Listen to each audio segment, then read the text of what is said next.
What is up, enthusiasts? It is Cedar Flags here, and welcome back to another one of my videos. Today we are going to be talking about my home state of Ohio. I have lived here all my life, and I personally have to say I am glad I got to grow up in such a state that has so many attractions, amusement related and not amusement related. But today we are going to be talking about some of the best roller coasters in the state. If you don't know, Ohio has one of the best coaster collections in the United States. And while it's pretty average in other statistics, for some reason, their two shining parks, Cedar Point and Kings Island, are considered some of the best in the world. And as someone who's ridden all of the major coasters within the state lines, well, I wanted to do a video on it. Note that this is all my opinion, completely based off of what I think, so take this with a grain of salt. Anyways, this is Cedar Flags, and today I will be counting down my top 10 favorite coasters in Ohio.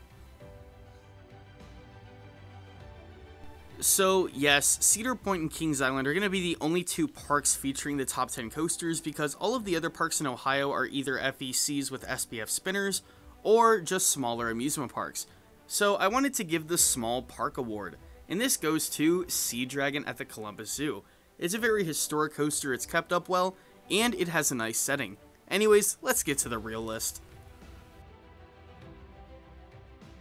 At the number 10 spot, we have Gatekeeper at Cedar Point. Yes, starting off at the coaster capital, we have the B&M wing at the front of the park. My personal favorite B&M at the park, I truly love this gem. This is a very underrated coaster in my opinion, and as someone who's ridden all four of the major B&M wings in the country, I have to say this is by far my favorite. It just has everything I want in a B&M. Lots of forces, good inversions, some good air and hang time moments, and a great out and back layout. This ride is a beautiful setting among Lake Erie and truly gives some good pacing as well.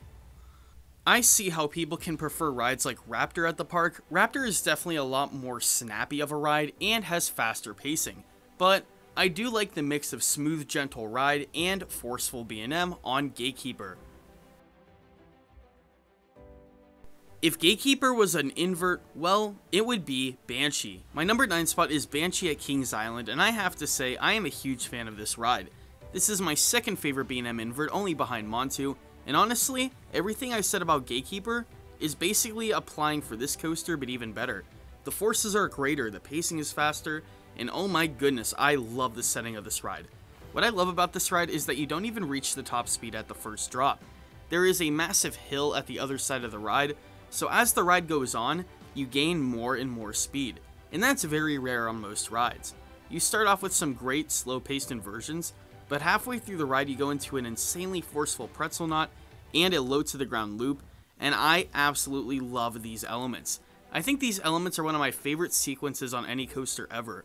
Ending off the ride, you have a great low 0G roll, and it gives some pretty insane hang time. This really is one of my favorite B&M looping coasters, but I still don't think it touches Montu. Personally, my favorite B&M looper in the state. We started off the list with two B&M loopers, but now we are going to a ride that's completely different. Old-fashioned terrain, what more to look at than the Beast? The in-house wooden coaster built by Kings Island. Oh my goodness, I truly am a fan of this ride. I know this ride has a cult following and people either love it or hate it, but I personally am a major fan of this ride. It doesn't even feel like a ride, and if you expect something like an elite airtime experience, you're not going to enjoy this ride whatsoever.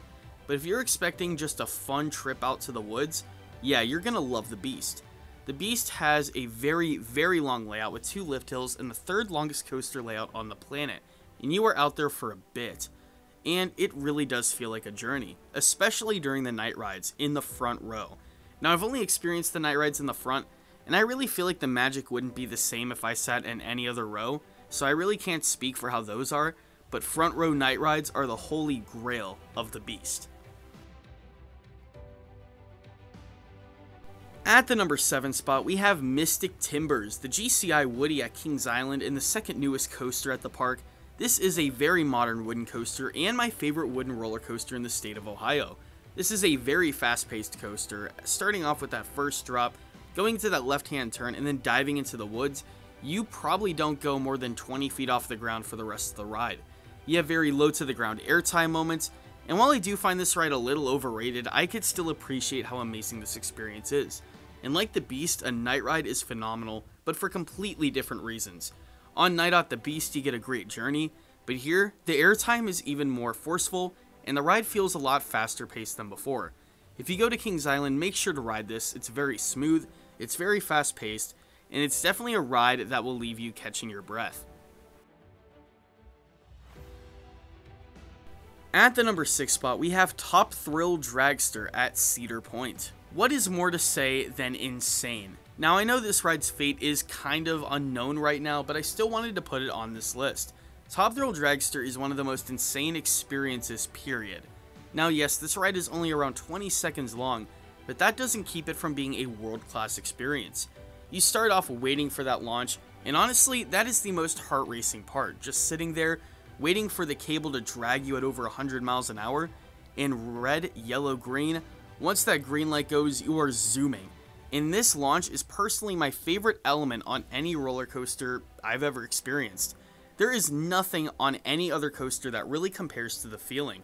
Maybe something on Intimidator 305 or Max Force, but this is just, oh my goodness, this just takes the cake. You go up into a massive top hat over 400 feet, and you get some insane airtime depending on the speed. Going down the drop is just unreal. This ride may only have a handful of elements, but those handful of elements are nearly perfect. Coming in at the number 5 spot, we have Orion, Kings Island's Giga Coaster and the newest coaster in the state. This really is an incredible coaster, but when I first rode it, I didn't feel the same as I did now. I only got one ride in 2020 and I was very disappointed, but coming back in 2021 and getting a handful of rides throughout the day really changed my opinion. This ride really is like a mini Fury 325. It's got some great ejector moments, sustained ejector that honestly feels RMC level, and then you have some great forces on the other elements. That helix is awesome, the head choppers are insane, and you are absolutely speeding. My favorite moment of the ride is definitely that speed hill. One of my favorite speed hills. I think this speed hill kills the ones on both Mako and Candemonium. This ride honestly does come close to Fury, and that's just the truth. Coming in at the number 4 spot, we have Orion's older but shorter brother, Diamondback. Diamondback isn't just my favorite B&M in the state, it's my favorite B&M overall. Yes, I like this over rides like Fury 325 and Mako. So why is that? I love airtime, and this ride is nothing but airtime. This is Steel Vengeance before Steel Vengeance was Steel Vengeance. This ride gives so much flow-ejector airtime, out of your seat is honestly a normal feeling by the end of it. I swear, this ride could have more than 30 seconds of it and I wouldn't be surprised. Especially if you're sitting in the front, those camelbacks will give you 6 to 7 seconds of constant flow-ejector airtime. If you want to feel what zero gravity would be like, look no further. This ride in the front, especially during the evening, is one of the best rides you can get on a coaster. Personally, I think it might be the most fun coaster I've ever been on. This ride really is such a great hidden gem, and even though people hype about it, I love this thing to pieces, and honestly wish I could just ride it over and over and over again. At the number 3 spot, we have Maverick at Cedar Point. Now, I was really tussling between the number 3 and number 4 spot, switching them over a bit, but I do think Maverick is slightly better than Diamondback in my rankings. Let's look at Maverick. It is the most well-rounded coaster I've ever ridden. And why is that?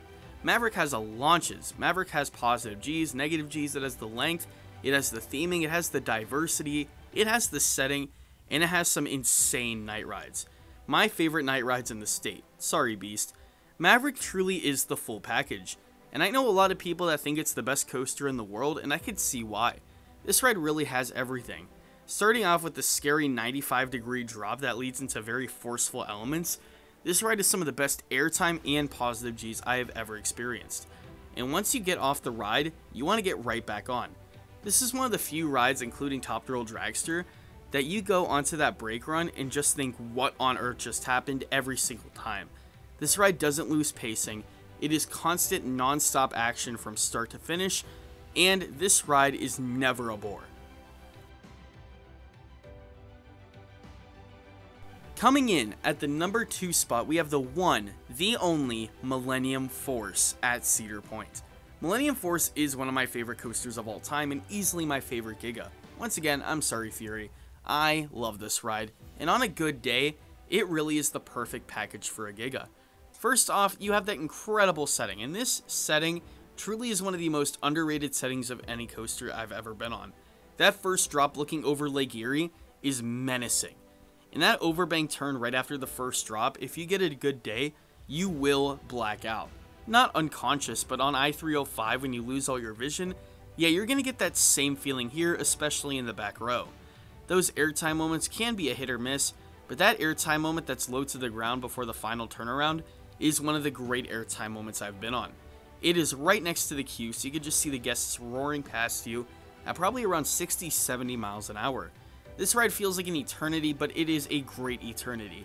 It has a great mix of airtime moments and overbank turns, and while people might say it's repetitive, there is something about Millennium Force I just can't get enough of.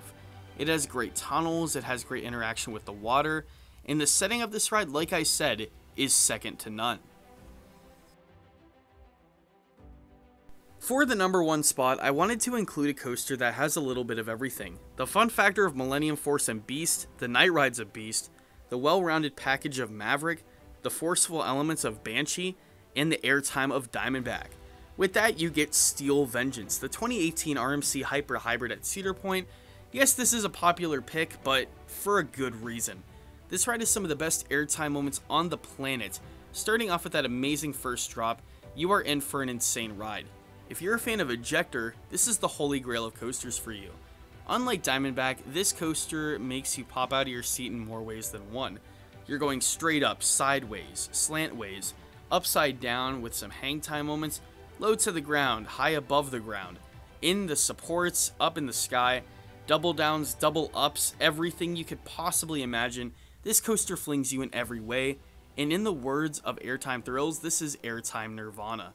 This ride truly is something beautiful and is my favorite coaster of all time. Once again, in my opinion, for a great reason.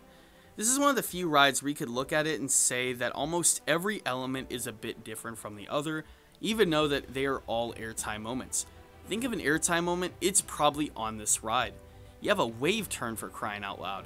Anyways, what did you think about this list? What is your favorite coaster in the state? Have you been to the state?